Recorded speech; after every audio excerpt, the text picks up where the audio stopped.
All right, everyone. Good morning. We're going to get started. People join in. I'll type the code in the chat room. Once again, happy Friday, Junior. The slide that's up right now is what was the best part of your week?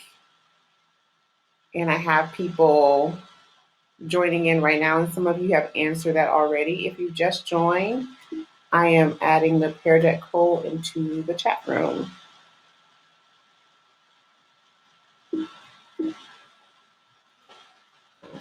One is OUVYS. All right. So I hear the best part of the week so far is sleeping in when there is no Zoom meetings. Yes, I bet that is great. I actually don't let myself sleep in so I can get used to waking up. And then if I get tired later, I can just rest. Someone said, well, nothing really yet. Well, the week is not over. So hopefully you have something that you enjoy. You can tell me about it on Tuesday. Someone made a new friend. That is awesome.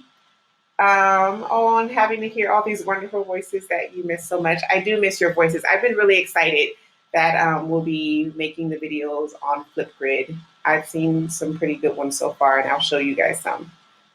Someone said sleeping was the best part. Oh, someone finished Parks and Recreation. I've never watched that show, but I've heard it's good, but I think that's like a lot of seasons. So that is a feat that you've done. Congrats. Well, yeah, the best part of my week was that I got to 7 seasons. Oh my gosh. Best part of my week was that I got to talk with you all again and that we're teaching and having these teaching sessions again, which is really nice. I know it's super early. I would rather it not be this early, but just to not have you guys have multiple sessions happening at one time, we'll just do this early in the morning and like we can all take naps later. And someone else just added that doing nothing was the best part of the week. Okay. Okay, guys, well, let's look and see what we are going to be working on today. So we're going to continue learning about how the genetic code translates mRNA into protein. And then we're going to learn a bit about protein structures and amino acid properties, and then how sickle cell anemia is a disease of protein misfolding. I just want you guys to remember that so we can tie everything back together. We're going to learn this by viewing and participating in this presentation. And you're going to show you learned it. Oops, let me go back.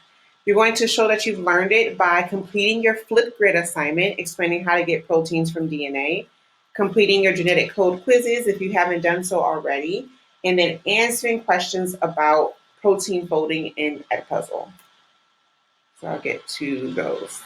Okay, so just to remind you, so we found out right before we left school that Anna Garcia has a disorder called sickle cell anemia, where instead of her blood cells being shaped as like these like donut-like circles like our blood cells, she has cells that are shaped like a sickle.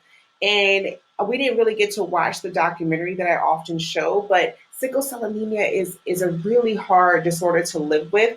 These are some of the symptoms.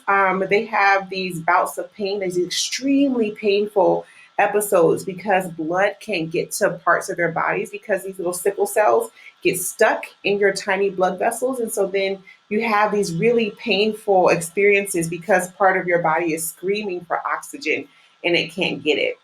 You can get ulcers, you can get swelling and eye damage and bacterial infections. There's all of these things that come from having sickle cell anemia.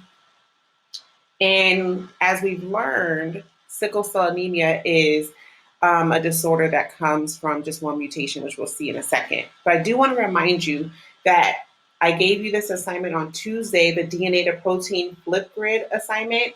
And I would like to quickly show you how one of your classmates has made a video, and it's pretty awesome. Let me see if this will work. I'm looking for more cool videos like this one.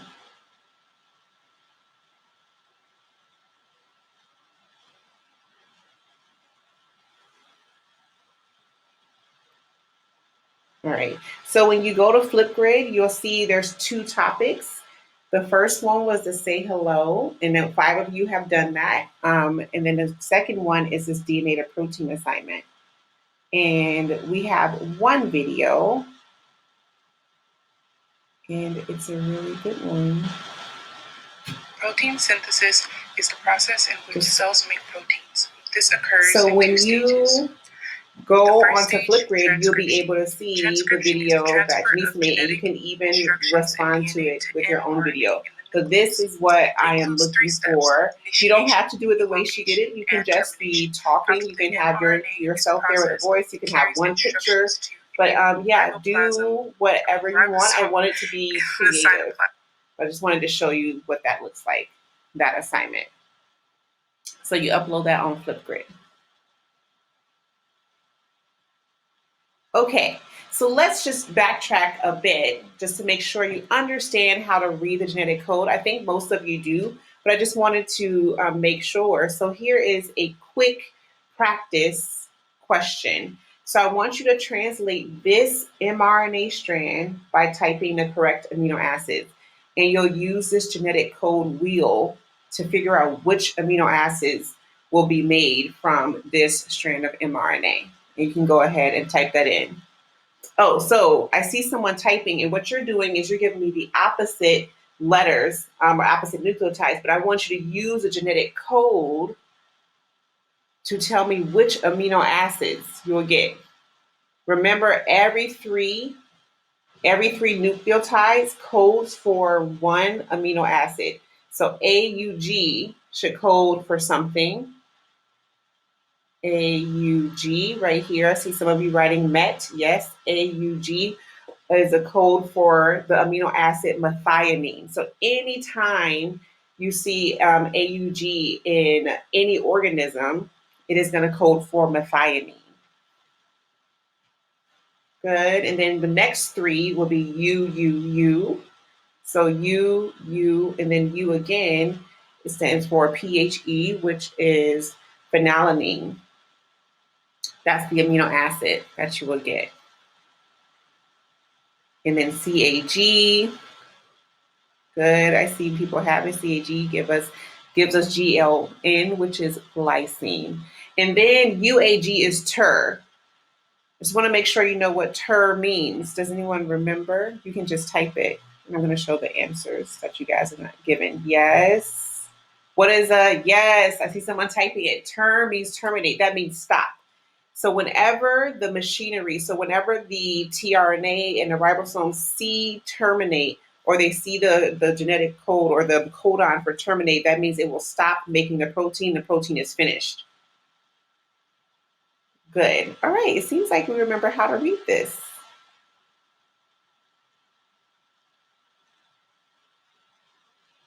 What about one more?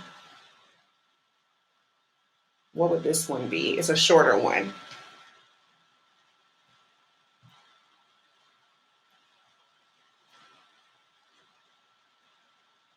Good. I see someone typing.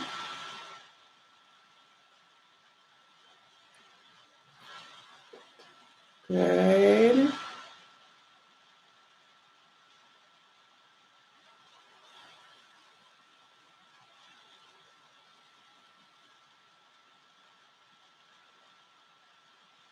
Perfect. You guys didn't fall for that trick this time. Good. So MET and then terminate. MET is all you'll get. Is just go from MET and then you'll stop. And that's because whenever you see stop, you have to stop. It doesn't even matter if there were more if there are more codons after. You don't even, but you didn't even have to write TER. If you just read MET, it would have been okay because I know that means stop afterwards, that you had to stop and that you didn't need to write anything else, because terminate is not something that's made. It's just, you just stop. You don't even add an amino acid. So the only amino acid that would have been in this chain would have been MET or methionine. Perfect. Oh, good. I'm so proud of you guys. All right. So let's go back to sickle cell. So as we found out, in normal circumstances, you start off with our double-stranded DNA, which you can see here at the top. And then you have RNA, which is made from the DNA. And then from the RNA, you can make an amino acid. And the amino acids get put together in a sequence, and it's called make something called a polypeptide. It looks like balls on a chain, but then those balls on a chain fold, and we'll be learning about that soon. And you are able to make a molecule, specifically a protein. And this one is for hemoglobin. Hemoglobin is the protein that carries iron, and the iron is able to carry oxygen and carbon dioxide, which is how your red blood cells is able to carry that to your body. But in sickle cell anemia, one nucleotide in DNA gets changed. So instead of having this T, this thymine here, which is normal, you get an A here for adenine, and that changes everything. Because then what happens is instead of GAG being the codon, you have GUG as a codon. And so instead of getting glutamic acid, you get valine. And the issue is that glutamic acid and valine have very different properties. These are two amino acids with very different properties.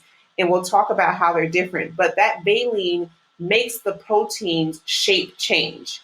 And because the protein shape changes, the red blood cells shape changes. And that's what causes sickle cell anemia. So just one nucleotide change causes that. So as I mentioned, proteins have like structure levels. And this is important because, like I said, sickle cell anemia is a disease or disorder caused by protein misfolding. So proteins start off as these balls on a chain, as you see here. Then they can fold into alpha helixes and beta sheets. And then they actually fold into like a functional protein.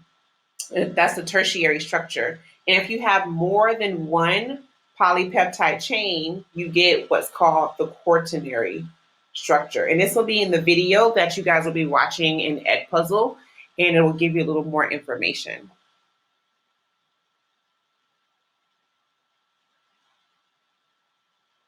So as you found out, and we've talked about before, there are 20 different amino acids. And these 20 amino acids dictate how your proteins will fold. So these non-polar amino acids are amino acids that really, really do not like water. They don't like water at all. So when they are part of a protein or polypeptide chain, they try to fold in so that they are not connecting with the water inside of your cells. They really want to hide from the water. Whereas the positive charge, the negative charge, and the polar amino acids love water. They really like it. They're called hydrophilic. And they try to stretch out to go to the places where water is because they want to be touching the water. So these are hydrophobic, and then these are hydrophilic.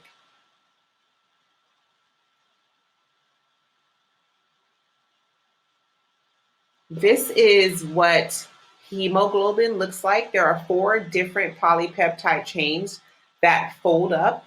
You have 2 alpha chains and 2 beta chains. And what happens in sickle cell anemia is that you get a mutation in the beta chain, which changes the way the protein looks. But we'll see that in just a second.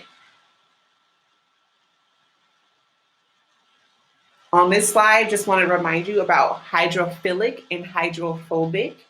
So right here, like glutamic acid is the normal amino acid that's supposed to be in that spot in the hemoglobin beta chain, and it loves water. But when you get that one mutation that causes sickle cell anemia, you get this valine, and valine hates water. As you see, it says, oh no, here comes water, run, let's get out of here. And it makes the protein fold differently because instead of reaching out to the water, valine tries to fold in on itself, and it makes the protein fold in a way that it's not supposed to.